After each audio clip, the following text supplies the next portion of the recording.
세계 경제 규모 2위인 중국은 상하이를 비롯해 주요 도시 봉쇄 여파로 2분기 처참한 경제 성적표를 받았습니다.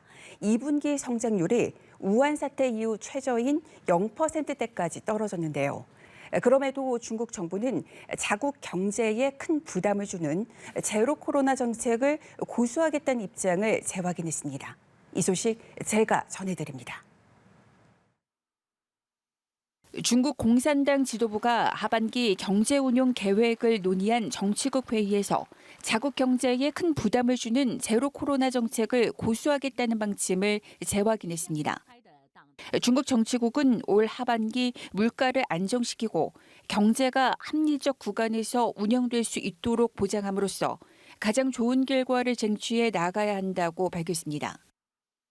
당국이 가장 좋은 결과라는 애매한 표현을 쓴 것을 두고 올해 5.5% 성장률 달성 목표를 사실상 포기한 것 아니냐는 해석이 나옵니다.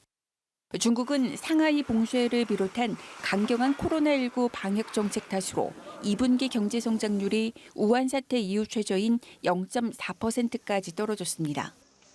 China's slowdown has been worse than anticipated amid COVID-19 outbreaks and lockdowns, and there have been further negative spillovers from the war in Ukraine.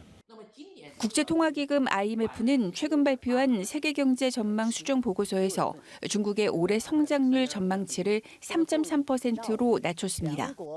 민생 안정에 직결되는 고용과 물가가 불안하지만 시진핑 주석의 치적으로 선전된 제로 코로나 정책만큼은 포기하지 않는다는 게 공산당 지도부의 생각으로 보입니다.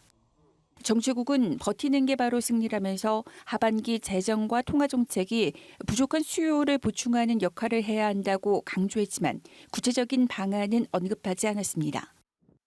부동산 시장의 장기 위축 해소 방안과 관련해서도 주택 수요자의 합리적 수요를 잘 보장해줘야 한다면서도 지방정부가 사정에 맞춰 유연한 시장 활성화 정책을 펴라는 수준의 언급을 하는 데 그쳤습니다. 앞서 중국 정부는 부동산 개발업계의 유동성 위기 극복을 위해 1조 위안 약 193조 원에 달하는 대규모 구제 금융에 나서는 것으로 알려졌습니다. 이런 지원책은 부동산 부문의 장기 침체가 국가 전체의 경기 부진으로 이어질 수 있다는 판단에 따른 조치라고 로이터 통신은 보도했습니다. 연합뉴스 김지수입니다.